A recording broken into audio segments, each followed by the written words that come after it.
everyone, I'm Mama Cindy and again welcome back to my YouTube channel.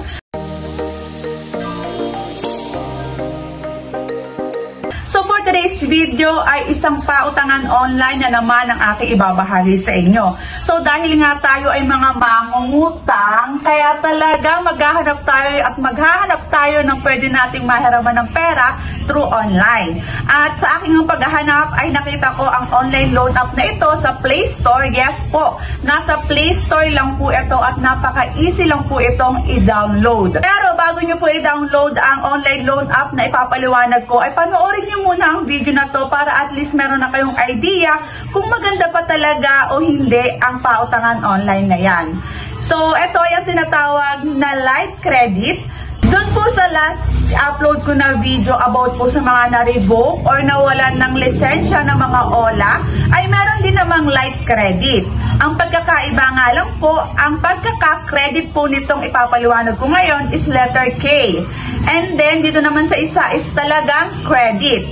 So magkaiba po ang kanilang spelling, kaya naman try natin kung maganda ba tong light credit na bago kong nakita sa Play Store or katulad din siya ng iba na loan shark na naman. So huwag natin patagalin, atin nang i-install or i-download ang Light Credit Peso Cash Loan app. Meron siyang 4.7 rates and then 90k reviews. So napakarami na pala ng sumubok sa Light Credit. So, ibig sabihin, matagal na rin po itong online loan app na ito. So, ngayon ko lang siya nakita and ngayon ko lang po ito susubukan.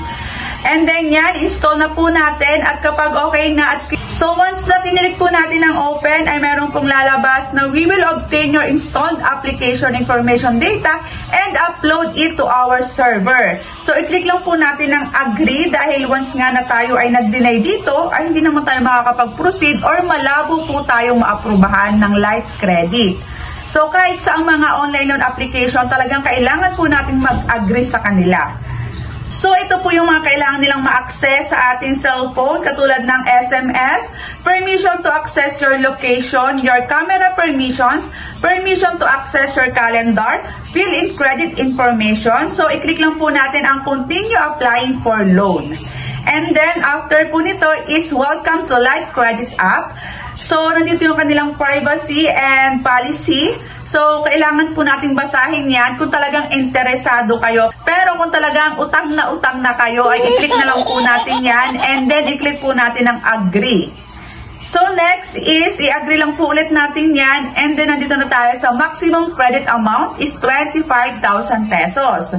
So, meron ditong loan term na 91 days to 365 days. Alamin natin kung totoo ba yan. Interest rate is 34.675% per year. And then, yung kanilang daily interest rate is 0.095%. So, syempre, titignan natin kung talagang ganyan nga yung kanilang interest. And then, click na po natin ang Get Cash Today. Yes, today po talaga. Kasi kailangan po natin today ng pera. Diba? Oh, yes. Diba? Ayan, so next is, kailangan natin ilagay ang ating mobile number. And then, i-click po natin ang I have read and agree to the privacy policy user service agreement. And then, click na po natin ang Get Verification Code. So, dito ay makaka-receive tayo ng verification code at once na i-attach na po natin yan, i-click lang po natin ang login. Click tayo sa maximum credit amount na 25,000 pesos. So, Get Cash Today ulit and then ito na po yung mga information na kailangan nating ilagay or sagutan. So, katulad ng personal information, extra information, and then withdrawal information. So, parang napaka-konti lang ng kailangan nating sagutan, di katulad ng iba na napakahaba, merong 1, 2, 3, 4, 5. So, dito is 3 lang po. Personal, extra, and then withdraw na po agad-agad. Yes po, withdraw na agad. Yan ang pinakahihintay natin lahat, withdraw. So, first is personal information. So, dito is basic information, ID type. So, yung mga ID type na pwede natin gamitin is SS card, postal ID, driver license, GSIS ID, PRC ID, national ID, pag-ibig, UMID, passport, PhilHealth, voters ID is no recommended, and then the TIN ID is not recommended din. So, meron din itong more ID type kung wala dyan sa mga choices. Pero yung TIN and Voters ID po is hindi po nila nire-recommend.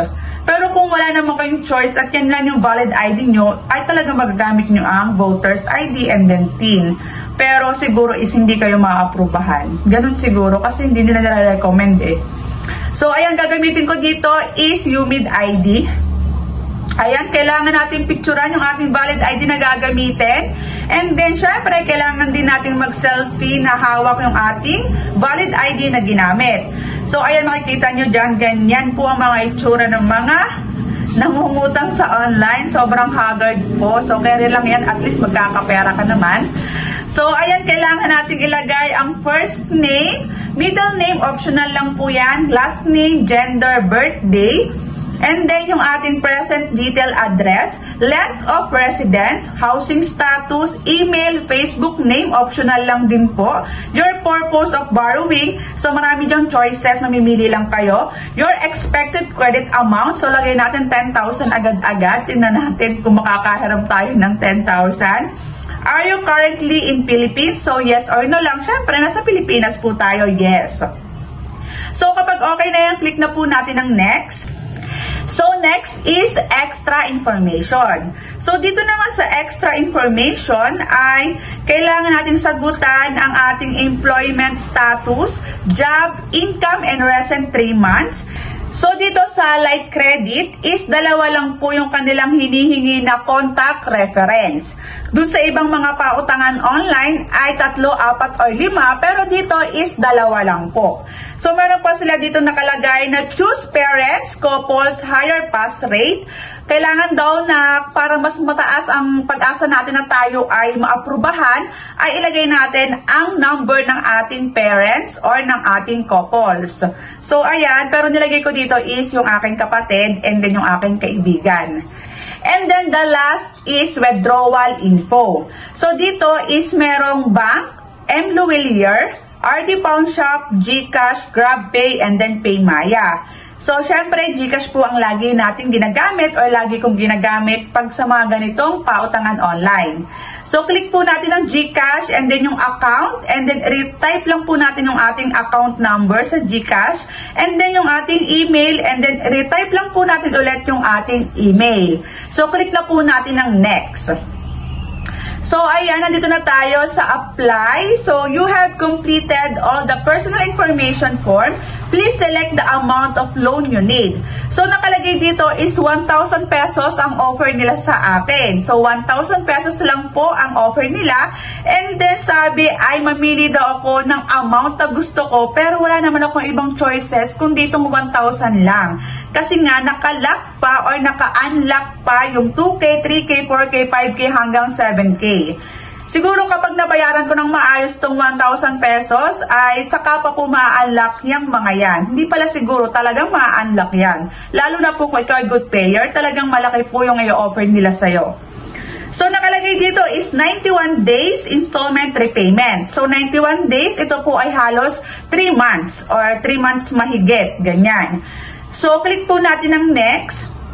And then dito ay makikita na natin ang computation at kabuuan ng ating mahihiram na pera. So, credit amount is 1,000 pesos. Receive amount 650 pesos. Paid up service fee 350. Amount repayable is 1,024 pesos. So, loan term is 91 days ang nakalagay dito. First installment due is June 12, 2024. So, 7 days from today, kasi nga po today is June 6, 2024, nanghiram po ako ng pera sa kanila. And then, kailangan ko ibalik yon sa June 12, 2024. Cash out option is GCash. Total amount due is 1,024. Total interest due is 24 pesos.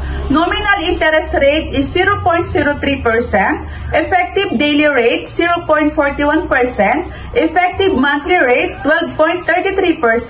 So, nandito rin sa pinakang ibaba ang repayment amortization schedule. So, i-check natin kung ano bang date tayo magbabayad kasi sabi is 91 days.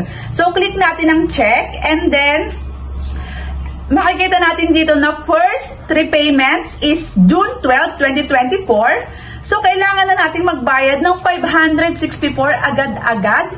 Eh, ang na-receive ko lang is 650. So, kailangan ko ibalik yung 564 sa loob lang ng 7 days. And then, the second repayment is June 19, 2024. So, kailangan naman natin ibalik yung 308 pesos. And then, sa third is June 26, 2024.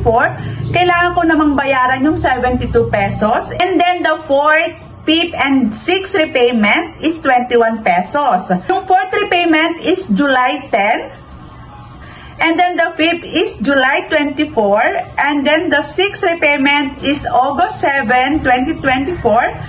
At ang last is September 4, 2024. So, 17 pesos na lang yung pinakang last na repayment ko. So, dun sa first and second pa lang, ay talaga naman na napakalaki na agad. Bakit naman ganito sila mag-divide in the 3 months? Hindi ba pwede na i-divide ng tama? At ayan nga, nakita nyo na kung paano mag-process sa Like Credit. And then, kung magkano yung interest nila. So, kung meron ka nga ng 1,000 pesos, is halos kalahati na nga po ang tubo. And then, tama naman yung kanilang payment na 3 months, repayment amortization natin na 3 months nga. Kaso lang, yung pag-divide nila ay talaga naman na nanggugulang pa rin sila. So, talagang sa ating first repayment is 564 agad. Second repayment is 308. So, ayan na sa inyo naman kung gusto nyo itong subukan or hindi. Pero at least alam nyo na talaga naman na hindi rin maganda ang Like Credit.